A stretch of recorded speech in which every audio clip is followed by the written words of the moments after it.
Now, I'm not going to start at Upton Park with Del Boy Chisora against David Haye. That's going to come up in about 10 or 15 minutes. I'm going to start out in Los Angeles. Well, I'm not actually. I'm going to start down in Kent talking to the BBC's boxing correspondent, Mike Costello. But I'm going to start with a story that surfaced, well, actually on late Monday, early Tuesday, regarding some drug testing that took place, routine drug testing that took place surrounding the Lamont Peterson and Amir Khan rematch, which was scheduled for May 19th. Something went wrong with one sample, something went wrong with another sample, and then it seemed to me that chaos and anarchy just broke out, and there was about 100 hours of madness. I'm delighted to say that Mike Costello joins me to pick our way carefully through what can only be described, Mike, as a bit of a confusing mess. Is that a fair comment?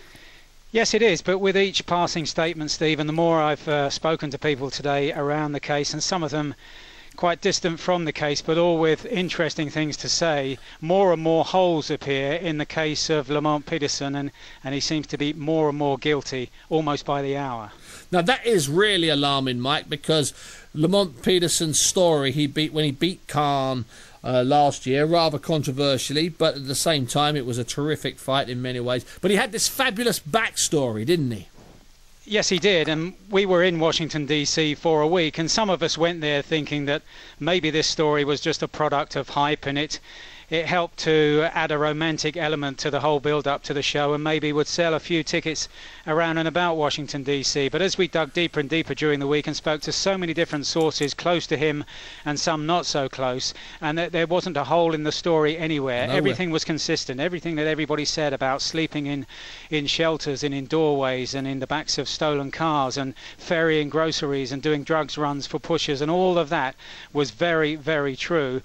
And he was saved by the man who is still his trainer today, Barry Hunter. He was delivered to a gym by his brother-in-law, run by Barry Hunter at the age of 10, and then everything mushroomed from there. Had a terrific amateur career, very nearly got to the Olympic Games, and then we thought had celebrated the crowning moment on the night of December the 10th, which had been taken away again, we thought, tainted by all the arguments put forward by the Khan camp afterwards about the mystery man in the hat, the referee, yes, and the judges, and we thought that would taint his victory, but that's as nothing compared to what we've discovered in the past week or so. So what we really enjoyed was that story, the fact that he was an underdog, the fact that he took it to Khan, the fact that he survived a couple of knockdowns. His strength was incredible, his desire and drive on the night were great, and in fact up until about, I don't know, 3 or 4 days ago, people were still celebrating how fantastic this guy's story was, and then it started to go wrong. What can you tell me, Mike, about the catalogue of errors, starting, if I'm not mistaken, when Khan and Peterson stood side by side in a cubicle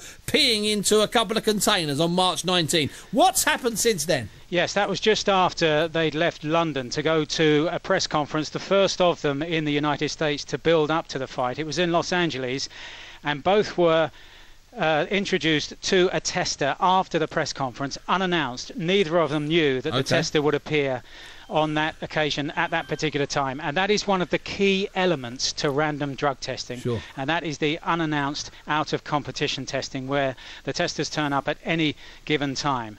Now that was March the 19th, and the analysis was done by a laboratory at the University of California in Los Angeles, which is the designated laboratory used by the World Anti-Doping Association. And because they have simply so much work on their hands, it wasn't until mid-April, that the positive test was revealed. And just to explain a bit about drug testing, Steve, because as you know, I work in athletics, and so I've had to deal with a lot of these stories down the years.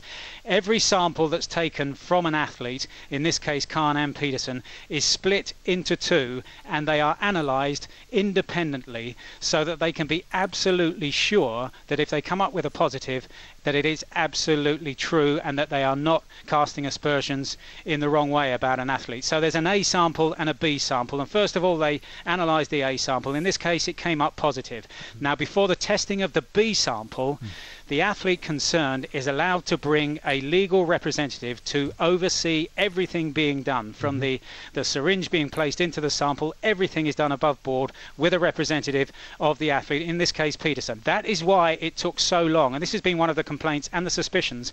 Why did it take so long between the A and the B sample? Well, we've had a fascinating statement today, Steve, from the testing body. Yep. This body that's very new since 2008, called the VADA. It's the Voluntary Anti-Doping Association. It's based in Las Vegas, and it tests only boxers and MMA fighters. That's so right. It knows exactly what its ground is. And now they've said today that the reason it took so long between the A sample to be tested and the B sample to be tested was simply that Peterson's team hung around and refused to turn up to watch the second sample being tested. Staggering. And they also say, Steve, that it was only after the second sample was tested that they came up with the story that he was taking testosterone for medical reasons. Now, I've been sent, Steve, by the Nevada State Athletic Commission some very important documents, and one of them, and I'll show you this sometime, is the form that all of these athletes, Khan and Peterson and everybody involved, have to submit. And they fill in a range of details from the usual address and name and age and date of birth, then right down towards the bottom of the form, just above where they sign and date it, is a section where you are asked to name any medication or drugs that you are on and have been prescribed at the moment. There is a process called TUE, Therapeutic Use Exemption. If you can prove with a doctor's certificate that you are taking, for example, Paula Radcliffe used to take substances for her asthma. Now, if you can prove that that is being taken for medical reasons and you include it on your form, then you're safe. He did not include it on the form. So the question being asked, and I understand, why on earth would he have demanded Olympic-style testing, as they call it in the States, if he was dirty? Even more unanswered question, why didn't he place on the form everything that he was taking? Absolutely. Now, also, Mike, if I'm not mistaken, he has also revealed that he was taking these, what they've been called testosterone pellets, in October, therefore 6 weeks or so before his controversial and quite brilliant performance against Amir Khan. Where does it leave that fight? Will it be called a no contest? Will Khan be given his belts back? Well, I think in the light of what we've been seeing and reading today, Steve, first of all from the Nevada State Athletic Commission, and then more damning from this VADA, the Voluntary Anti-Doping Association, who've gone into detail in this. And by the way, Steve, have had a very stern dig at Golden Boy Promotions, who were wondering why they weren't advised of the testing a long time ago so that they could have put a substitute in place. They've had a dig at Golden Boy and Richard Schaefer, saying that they sent them a form to sign, which had to be signed by Khan and Peterson, for their personal information to be relayed back to Golden Boy Promotions. Golden Boy Promotions never signed those forms, and so it's entirely their fault that they weren't informed at an earlier case. But just to go back to what you think will happen, Steve, looking at what the Voluntary Anti-Doping Association have come up with, looking at what the Nevada State Athletic Commission have said, and the lightest of their criticisms is that Peterson is dishonest. Looking at all of that, Steve, I cannot see any way that Amir Khan cannot be given back these belts. If you look at a WBA precedent, 2007, when James Toney tested positive after the fight, John Ruiz was restored as champion when it was proven that James Toney had taken drugs. I don't think there's any question here whether this was Peterson's doing or people around him. And we've seen with Dwayne Chambers' case and others that quite often it's architects behind the scene who are really running the show here. Now, whether Peterson actually knew what he was taking and you know, whether somebody else should have stood up for him in terms of placing it on this form, you know, that's a secondary question. At the moment, the substance has been found. He's guilty. He's a drug cheat. He should be stripped of the titles, and they should be restored to Khan, because he went into the fight, Steve, as the world champion, and he's been beaten by a drug cheat. If that's a no contest, surely he must get the titles back. Well, that's exactly obviously what Richard Schaefer is calling for. He's also calling for, just briefly, Mike, he's insisting, although you've shot it to bits by that revelation from VADA there, he is claiming that had he known, had Peterson's people told him on April the 12th, or at any point since then, he's claiming he could have found a suitable replacement to have saved the evening.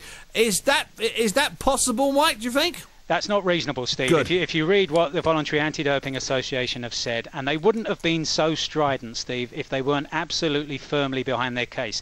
They do make the point that this was a reference to Golden Boy Promotions, and this was correspondence with them. It may well be that it was ignored by somebody else other than Richard Schaefer, but the correspondence was two-way between VADA and Golden Boy Promotions. Golden Boy Promotions were asked to get Amir Khan's permission to look at his personal information about the drug test, because it may well have been, Steve, that there was something nefarious found in one of Khan's samples, and Golden Boy Promotions wanted to know about that as soon as possible. In that case, they should have signed the form. They did not, and they have no comeback. Staggering stuff. And just quickly, Mike, and thanks for your time this evening. Where does Khan go now? Forget Peterson. Let's not dwell too much on what we think on a drug cheat. Where does Khan go now? When will he be back in action? Steve, we couldn't make some of this up. Last night he was tweeting that it was June the 30th. Richard Schaefer has come out today and said, I'm looking at 2 dates, July the 7th, and what's the next one? Well, I know what it's going to be, Mike. It's going to be, I'm going to leave you with this thought, and it's a pleasure talking to you. July the 14th. He's not fighting Upton Park, is he? Yeah, he might be on the undercard. Perhaps he'll be on one side of the pitch. Listen, Mike, it's been an absolute delight talking to you, cutting through it all, and I'll see you next week. See you next week. Thanks, Steve. Thanks very much. That's Mike Costello there, 5 Lives Boxing commentator and also 5 Lives Boxing voice. Those were the facts and figures. All the stuff you may have read or heard and listened to, forget it. Just take that advice. No,